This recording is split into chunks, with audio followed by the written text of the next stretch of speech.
Hey, all you RC addicts out there, it's RC Addict Make You Loco, and today I have another unboxing, initial flight, and a quick review of the new Cheerson CX-10A. And what this is the upgraded version of the old one, the CX-10 from Cheerson. And what this is the world's smallest quadcopter.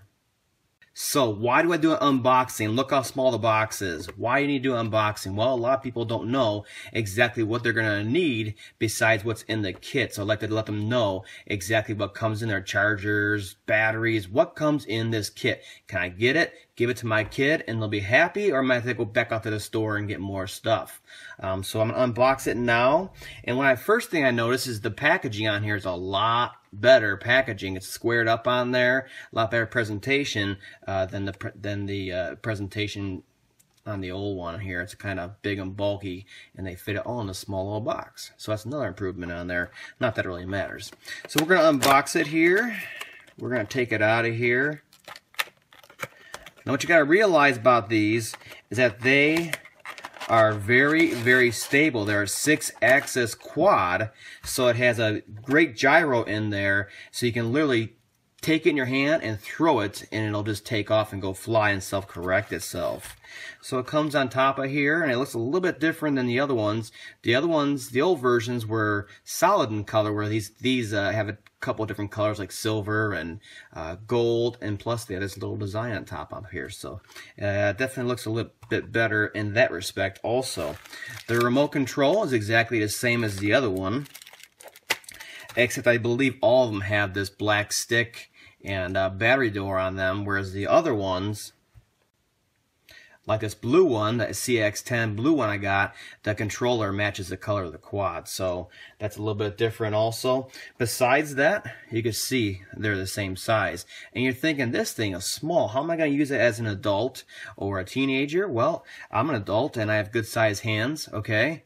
And this thing is actually, because it's bulky, it's a little thicker here, it's not so thin, you can kind of cradle your hands. And the joysticks on here got grippers, and it really helps to fly it around and not lose your position on there. So there's plenty of room, even though it's a really small transmitter.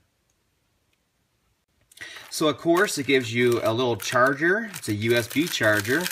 And it's best to plug these into the wall, a wall USB charger adapter instead of your computer. But you can use the computer, a USB port on your computer. It just takes a little bit longer. No big deal. The charging time on here is about 30 minutes. And the flight time's 5 to 8 minutes. I'm going more towards the 5-minute mark on there. But the 5 to 8 is the official spec on there. And then, of course, they give you a full set of new blades in case they fly off, get damaged, whatever. But these blades are actually quite durable, so it's good to have them still, just in case you lose one.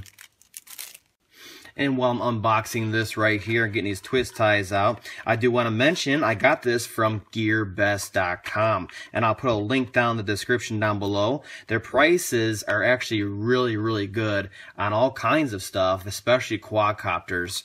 The price is great, and the shipping, of course, is always free. So it's a great place to get your stuff. And they're definitely reliable also, unlike some of the other ones that take forever to actually ship stuff out. So my camera has a little bit of a problem with white, but there we go, you can see it. It's got a nice little paint scheme on it. What these arrows are right here, that shows you the front. That's the front of the quad on here. And then of course here's the back where the switch is at, and the little charging port right there. Okay, so what's so great about this CX-10A over my current CX-10? Well, the biggest improvement is the headless mode. The headless mode is very useful, especially for indoor flight. And the reason being is that if you're flying indoors and you're next to walls and objects and you turn this thing a little bit and you head in another direction, you may get disorientated as to where your sticks are going to go, your stick relativity.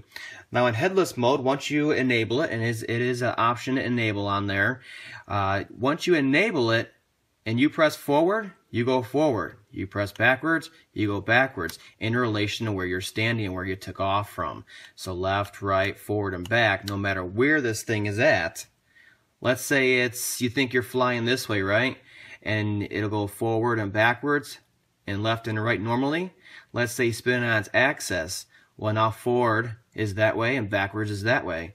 With headless mode, so you're flying along, you take off, you're in headless mode, and then you turn it a little bit, and then you fly this way, and then you press back. Well, now it's going to come right back. It will not go back like this. So that's the big difference there, and it makes it a great feature because this thing's primarily for indoor flight. Outdoors, long range, you're 15 meters away or whatever, you can kind of, self-correct yourself, but indoors, that's a great feature. I already tried it, and it's great for, avoiding walls and all that. So, as far as walls, this thing is very durable. I've hit ceilings, walls, dogs have chomped on my old one, the CX-10, and the body and the hard shell on here is very durable. What this thing has is a LiPo battery inside of it. It's 100 milliamp. It's made just right for the right amount of flight time, and it's all encased in this area, so you have a nice hard crash, right? You're not going to lose batteries and be dangling out in this major catastrophe. And then, of course, the arms on here for landing are nice and strong. So without yakking anymore, we're going to go ahead and we're going to start flying this. I'm going to show you the different modes so you can see how they react. I've got my dogs out down here, and they'll be there for comedic relief, if anything. All right, before you go out for your first flight, there's a few things we got to do. And the first thing we got to do is charge it. So get your USB charger out, plug it in the USB port, whether it be a wall adapter or your computer. And then we're going to stick it into the port right here on top of the quadcopter. Make sure it's switched off. And there's a little arrow on top of the connector for the charger, and that's going to line up with the top of it. Once you plug it in, it's going to light up down here, as you just saw. And when it's done charging, it'll automatically turn off. So once this is off, it's fully charged. You can come back over here and disconnect it, and we can start our gyro calibration, and then we can go for our first flight. Okay, so one last step before our first flight. This is not totally necessary, but it's a good idea.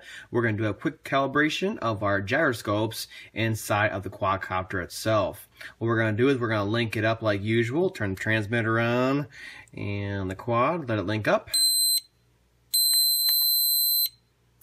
See, we're fully operational. And then we're going to put this joystick down the lower left-hand corner and this one in the top left-hand corner. Kind of like this, and we're going to let it go through the calibration process. Okay, for video instructional purposes only, we're going to show you the lights on here, how they should look when it goes into the calibration mode on there. Again, your quad should be on a perfectly flat, level surface when doing this. The only reason I'm holding my hand is for video instructional purposes so you can see the lights properly. So you get in the calibration process. Let's see if I can do it one-handed. They're flashing a couple times. And then it'll go solid. And after that, it's ready to go. And I also took the blades off for instructional purposes only, so my fingers won't get nicked once it's calibrated like that. Otherwise, you can leave all the blades on.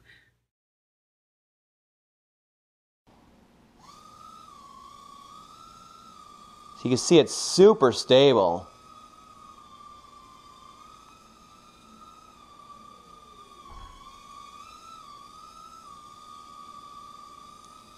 And you can see it's so small and stable that's actually very easy to fly indoors. Look at this thing. I've never been able to fly any other quad this good indoors.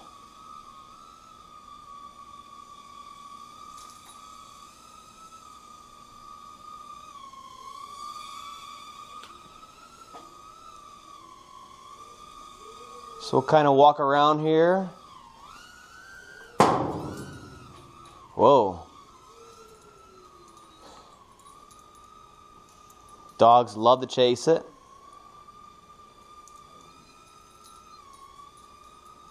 What's nice, I kind of buzz their head and be safe because it's just this stable. Look at it.